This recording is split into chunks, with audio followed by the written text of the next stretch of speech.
ಕಳೆದ 2.5 ವರ್ಷದಲ್ಲಿ ಈ ಕಾಂಗ್ರೆಸ್ ಸರ್ಕಾರ ರಾಜ್ಯದಲ್ಲಿ ಅಧಿಕಾರಕ್ಕೆ ಬಂದ ಮೇಲೆ ಕೇಂದ್ರ ಸರ್ಕಾರದ ಯಾವ ಯೋಜನೆಯನ್ನು ಅವರು ಸ್ವಾಗತ ಮಾಡಿದ್ದಾರೆ? ಪ್ರಧಾನಮಂತ್ರಿಗಳು ಈ ದೇಶವನ್ನು ಒಂದು ಅಭಿವೃದ್ಧಿಯ ಪಥದಲ್ಲಿ ತೆಗೆದುಕೊಂಡು ಹೋಗಬೇಕು ಅಂತೇಳಿ ಒಂದು ಹೊಸ ಶಿಕ್ಷಣ ನೀತಿಯನ್ನು ತಂದರು. ಹೊಸ ಶಿಕ್ಷಣ ನೀತಿಯನ್ನು ತಂದ್ರೆ ಅದಕ್ಕೂ ಕೂಡ ಕಲ್ಲಾಕುವಂತ ಕೆಲಸ ಈ ಕಾಂಗ್ರೆಸ್ ಸರ್ಕಾರ ಮುಖ್ಯಮಂತ್ರಿಗಳು ಮಾಡಿದ್ರು. ನರೇಂದ್ರ ಮೋದಿಜಿಯವರು ನಮ್ಮ ರೈತರ ಅಕೌಂಟ್ಗೆ 6,000 ರೂಪಾಯಿನ ಹಾಕ್ತಾ ಇದ್ರು ಕಿಸಾನ್ ಸಮ್ಮಾನ್ ಯೋಜನೆ. ರಾಜ್ಯದಲ್ಲಿ ಯಾವುದೇ ಮುಖ್ಯಮಂತ್ರಿಗಳು, ದೇಶದಲ್ಲಿ ಯಾವುದೇ ಮುಖ್ಯಮಂತ್ರಿಗಳು ಮಾಡಲಿಲ್ಲ. ನಿಮ್ಮ ಯಡಿಯೂರಪ್ಪರು ರಾಜ್ಯದ ಮುಖ್ಯಮಂತ್ರಿಗಳಿದ್ದಾಗ 4,000 ರೂಪಾಯಿ ಕೊಡ್ತಾ ಇದ್ರು, ಅದಕ್ಕೂ ಕೂಡ ಕಲ್ಲಾಕುವಂತ ಕೆಲಸ ಮಾಡಿದ್ರು. ಬಸವರಾಜ ಬೊಮ್ಮಾಯಿ ಅವರು ರೈತ ವಿದ್ಯಾನಿಧಿಯನ್ನು ತಂದ್ರು, ಅದನ್ನು ಕೂಡ ನಿಲ್ಲಿಸುವಂತ ಕೆಲಸ ಈ ಸರ್ಕಾರ ಮಾಡಿದೆ. ನರೇಂದ್ರ ಮೋದಿಜಿಯವರು ಒಂದು ದೇಶ ಒಂದು ಚುನಾವಣೆ, ಅದಕ್ಕೂ ಕೂಡ ವಿರೋಧದ ಮಾತುಗಳನ್ನು ಕಾಂಗ್ರೆಸ್ನವರು ಆಡಿದ್ದಾರೆ. ವಕ್ಫ್ ವಿಚಾರದಲ್ಲಿ ಈ ರಾಜ್ಯದಲ್ಲಿ ರೈತರ ಜಮೀನನ್ನು ಹೊಡ್ಕೊಳ್ತಕ್ಕಂಥ ವಕ್ಫ್ ಕಾಯ್ದೆಗೆ ತಿದ್ದುಪಡಿಯನ್ನು ನರೇಂದ್ರ ಮೋದಿಜಿಯವರು ತಂದ್ರೆ ಮೊಸರಲ್ಲಿ ಕಲ್ಲು ಹುಡುಕುವಂತ ಕೆಲಸ ಕಾಂಗ್ರೆಸ್ನವರು ಮಾಡಿದ್ರು, ಅದನ್ನು ಕೂಡ ವಿರೋಧ ಮಾಡಿದ್ರು ಕೇಂದ್ರ ಸರ್ಕಾರದ ತೀರ್ಮಾನವನ್ನ. ಇವತ್ತು ವಿಕಸಿತ್ ಭಾರತ್ ಜಿ ರಾಮ್ಜಿನೂ ಕೂಡ ವಿರೋಧ ಮಾಡ್ತಿದ್ರು. ಯಾತಕ್ಕೋಸ್ಕರ ವಿರೋಧ ಮಾಡ್ತಾ ಇದ್ದಾರೆ ಅಂತ ಹೇಳಿದ್ರೆ, ಕಾರಣ ಮೋದಿಯವರು ಕೊಡ್ತಾ ಇರ್ತಕ್ಕಂಥ ಯೋಜನೆ ಅಲ್ಲ. ಇವಾಗ ನರೇಂದ್ರ ಮೋದಿಜಿಯವರನ್ನು ನೋಡಿದ್ರೆ ಆಗೋದಿಲ್ಲ. ನೋಡಿ, ಇವತ್ತು ಸರ್ಕಾರಿ ಆಸ್ಪತ್ರೆಗಳಲ್ಲಿ ಇವತ್ತು ಔಷಧಿಗಳು ಸಿಗ್ತಾ ಇಲ್ಲ, ಬಡವರು ಪರದಾಡ್ತಾ ಇದ್ದಾರೆ ಜಿಲ್ಲಾ ಕೇಂದ್ರಗಳಲ್ಲಿ, ತಾಲೂಕು ಕೇಂದ್ರಗಳಲ್ಲಿ. ನರೇಂದ್ರ ಮೋದಿಜಿಯವರು ಜನೌಷಧಿ ಕೇಂದ್ರವನ್ನು ತೆಗೆದ್ರೆ ಅದಕ್ಕೂ ಕೂಡ ಕಲ್ಲಾಕಂತ ಕೆಲಸ ಕಾಂಗ್ರೆಸ್ ಸರ್ಕಾರ ಮಾಡಿದ್ದಾರೆ, ಮುಖ್ಯಮಂತ್ರಿಗಳು ಮಾಡಿದ್ದಾರೆ.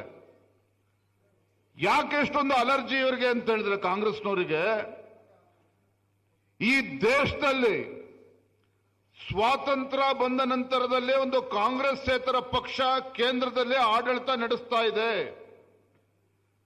ಒಂದು ಕಾಂಗ್ರೆಸ್ಸೇತರ ಪಕ್ಷ ಭಾರತೀಯ ಜನತಾ ಪಾರ್ಟಿ ಕಳೆದ 3 ಚುನಾವಣೆಗಳು ಸತತವಾಗಿ 2014ರಿಂದ 2019ರಲ್ಲಿ, ತದನಂತರದಲ್ಲಿ 2024ರಲ್ಲಿ 3ನೇ ಬಾರಿಗೆ ಸತತವಾಗಿ ಕೇಂದ್ರದಲ್ಲಿ ಭಾರತೀಯ ಜನತಾ ಪಾರ್ಟಿಯ ನೇತೃತ್ವದಲ್ಲಿ ಎನ್ಡಿಎ ಸರ್ಕಾರ ಕೇಂದ್ರದಲ್ಲಿ ಅಧಿಕಾರದ ಚುಕ್ಕಾಣಿ ಹಿಡಿದಿದೆ.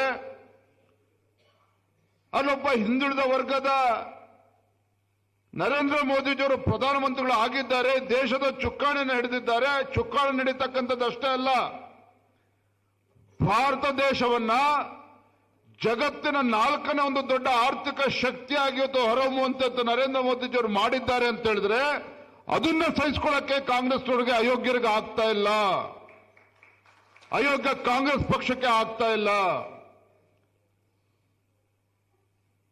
ಇವರ ಅಪ್ಪನ ಮನೆ ಆಸ್ತಿ ಅಧಿಕಾರ ಅಂತ ಹೇಳಿದ್ರೆ, ಕೇಂದ್ರದಲ್ಲೂ ಇವರೇ ಅಧಿಕಾರ ಇರಬೇಕು, ರಾಜ್ಯದಲ್ಲೂ ಇವರೇ ಅಧಿಕಾರ ಇರಬೇಕು. ಬೇರೆ ಯಾವುದೇ ಪಕ್ಷ ಅಧಿಕಾರಕ್ಕೆ ಬಂದ್ರೆ ಇವರಿಗೆ ಸಂಕಟ. ಇವತ್ತು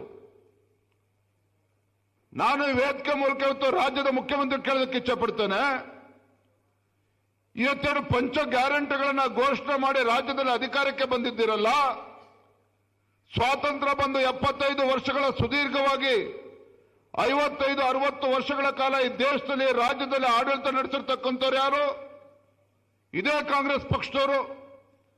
ರಾಜ್ಯದಲ್ಲೂ ಕೂಡ 55 ವರ್ಷಗಳ 60 ವರ್ಷಗಳ ಕಾಲ ಆಡಳಿತ ನಡೆಸಿದ್ದಾರೆ ಕಾಂಗ್ರೆಸ್ ಪಕ್ಷ.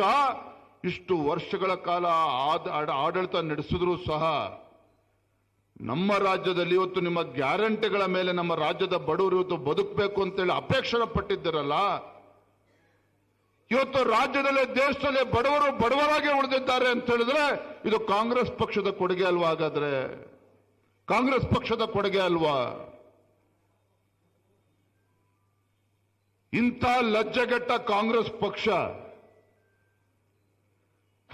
ಈ ದೇಶದಲ್ಲಿ ಬಡತನವನ್ನ ನಿರ್ಮೂಲನೆ ಮಾಡ್ತೇವೆ ಅಂತ ಹೇಳಿ ಬಡವರನ್ನ ನಿರ್ಮೂಲನೆ ಮಾಡಿದ್ರೆ ಹೊರತು ಆ ಬಡವರ ಬಡತನವನ್ನ ನಿರ್ಮೂಲನೆ ಮಾಡೋದಕ್ಕೆ ಈ ಲಜ್ಜೆಗೆಟ್ಟ ಕಾಂಗ್ರೆಸ್ ಪಕ್ಷಕ್ಕೆ ಸಾಧ್ಯ ಆಗಲಿಲ್ಲ.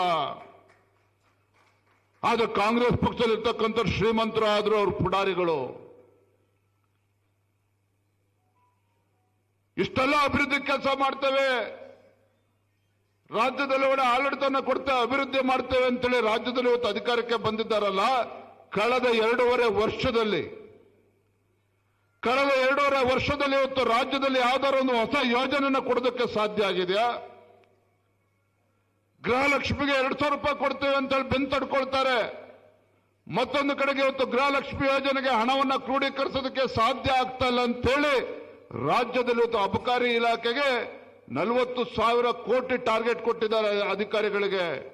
40,000 ಕೋಟಿ ಟರ್ನ್ ಓವರ್ ಆಗಬೇಕು ಅಂತ ಹೇಳಿದ್ರೆ ರಾಜ್ಯದಲ್ಲಿ ಇವತ್ತು 500 ಮೀಟರ್ಗೆ ಇವತ್ತು ದವಾಖಾನೆ ಸಿಗ್ತದಲ್ಲ ಗೊತ್ತಿಲ್ಲ, ಮೆಡಿಕಲ್ ಶಾಪ್ ಸಿಗ್ತದಲ್ಲ ಗೊತ್ತಿಲ್ಲ. ರಾಜ್ಯದಲ್ಲಿ ಇವತ್ತು ಹೆಂಡದ ಅಂಗಡಿಗಳು ಇವತ್ತು ಹೆಂಡದ ಅಂಗಡಿ ಸಿಗ್ತಾ ಇದೆ. ಗ್ರಾಮೀಣ ಭಾಗದಲ್ಲಿ ಇವತ್ತು ದಿನಸಿ ಅಂಗಡಿಯಲ್ಲಿ ಇವತ್ತು ಹೆಂಡ ಬಾರ್ತಕ್ಕಂಥ ವ್ಯವಸ್ಥೆ ಇಡೀ ದೇಶದಲ್ಲಿ ಯಾವುದೇ ರಾಜ್ಯದಲ್ಲಿಲ್ಲ, ನಮ್ಮ ರಾಜ್ಯದಲ್ಲಿ ಇದಕ್ಕೆ ಕಾರಣ ಈ ನಾಲಾಯಕ ಇವತ್ತು ಕಾಂಗ್ರೆಸ್ ಸರ್ಕಾರದ ಸಾಧನೆ. ಇದೇ ಅವರ ಸಾಧನೆ.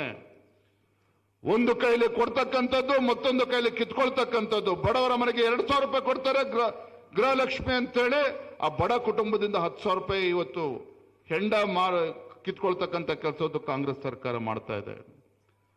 ನಾನು ಈ ಲಜ್ಜೆಗೆಟ್ಟ ಕಾಂಗ್ರೆಸ್ ಸರ್ಕಾರಕ್ಕೆ ರಾಜ್ಯದ ಮುಖ್ಯಮಂತ್ರಿ ಕೇಳೋದಕ್ಕೆ ಇಚ್ಛಪಡ್ತೇನೆ. ಒಬ್ಬ ರಾಜ್ಯದ ಮುಖ್ಯಮಂತ್ರಿಗಳಾಗಿ ಈ ರಾಜ್ಯದಲ್ಲಿರ್ತಕ್ಕಂಥ ಪರಿಷ್ಠ ಜಾತಿ ಪರಿಷ್ಠ ಪಂಗಡಗಳಿರ್ಬೋದು, ಹಿಂದುಳಿದ ವರ್ಗಗಳಿರ್ಬೋದು, ಇವತ್ತು ವೀರಶೈವ ಲಿಂಗಾಯತ ಇರ್ಬೋದು, ಒಕ್ಕಲಿಗರು ಇರ್ಬೋದು, ಆ ಸಮುದಾಯದಲ್ಲಿ ಇವತ್ತು ಬಡವರು ನಿಮಗೆ ಕಾಣ್ತಾ ಇಲ್ವಾ? ಈ ನಾಡಿನಲ್ಲಿರ್ತಕ್ಕಂಥ ಇವತ್ತು ಕಾಯಕ ಸಮುದಾಯಗಳ ಬದುಕನ್ನು ಕಟ್ಕೊಡುವಂತ ಕೆಲಸ ರಾಜ್ಯದ ಮುಖ್ಯಮಂತ್ರಿಗಳಾಗಿ ಕಳೆದ 2.5 ವರ್ಷದಲ್ಲಿ ಏನಾದರೂ ಮಾಡೋದಕ್ಕೆ ಸಾಧ್ಯ ಆಗಿದೆ ನಿಮ್ಗಾಗಾದ್ರೆ? ಸಾಧ್ಯ ಆಗಿಲ್ಲ. ಶಾಸಕರು ಇವತ್ತು ಅಭಿವೃದ್ಧಿಗೆ ಅನುದಾನ ಕೊಡಿ ಅಂತ ಹೇಳಿದ್ರೆ ಅನುದಾನ ಕೊಡ್ತಕ್ಕಂಥ ಯೋಗ್ಯತೆ ಸರ್ಕಾರಕ್ಕಿಲ್ಲ, ಮುಖ್ಯಮಂತ್ರಿಗಳಿಗಿಲ್ಲ. ಇವತ್ತು ಮುಖ್ಯಮಂತ್ರಿ ತನ್ನ ಕುರ್ಚಿಯನ್ನು ಉಳಿಸ್ಕೊಳ್ಳೋದಕ್ಕೆ ಆಡಳಿತ ಪಕ್ಷದ ಶಾಸಕರಿಗೆ ವಿದೇಶ ಪ್ರವಾಸದ ಭಾಗ್ಯವನ್ನು ಇವತ್ತು ಕಲ್ಪಿಸಿಕೊಟ್ಟಿದ್ದಾರೆ ರಾಜ್ಯದ ಮುಖ್ಯಮಂತ್ರಿಗಳು. ಇಂಥ ಲಜ್ಜೆಗೆಟ್ಟ ಕಾಂಗ್ರೆಸ್ ಸರ್ಕಾರದಿಂದ ಈ ರಾಜ್ಯದ ಅಭಿವೃದ್ಧಿಯನ್ನು ಅಪೇಕ್ಷೆ ಪಡೋದಕ್ಕೆ ಸಾಧ್ಯನೇ ಇಲ್ಲ. ಎಲ್ಲ ಸಮುದಾಯ, ಎಲ್ಲ ವರ್ಗದ ಜನ, ರೈತರು, ಬಡವರು, ಪರಿಷ್ಠ ಜಾತಿ ಪರಿಷ್ಠ ಪಂಗಡ ಎಲ್ಲರೂ ಕೂಡ ಈ ಸರ್ಕಾರಕ್ಕೆ ಇವತ್ತು ಇಡೀ ಶಾಪವನ್ನು ಹಾಕ್ತಾ ಇದ್ದಾರೆ. ಇಂಥ ಸಂದರ್ಭದಲ್ಲಿ ನಮ್ಮ ಕಾರ್ಯಕರ್ತರ ಜವಾಬ್ದಾರಿನೂ ಕೂಡ ಹೆಚ್ಚಿದೆ.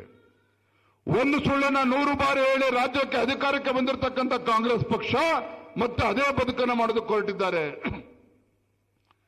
ಯಡಿಯೂರಪ್ಪನವರು ಮುಖ್ಯಮಂತ್ರಿಗಳಾಗಿ, ಬಸವರಾಜ ಬೊಮ್ಮಾಯಿ ಮುಖ್ಯಮಂತ್ರಿಗಳಾಗಿ ಒಳ್ಳೆ ಕೆಲಸ ಮಾಡಿದ್ರು ಸಹ ಚುನಾವಣೆ ಸಂದರ್ಭದಲ್ಲಿ 40% ಭ್ರಷ್ಟಾಚಾರ ಸರ್ಕಾರ ಅಂತ ಹೇಳಿ ಜನರನ್ನ ಯಾಮಾರಿಸಿ ಅಧಿಕಾರಕ್ಕೆ ಬಂದಿದ್ದಾರೆ.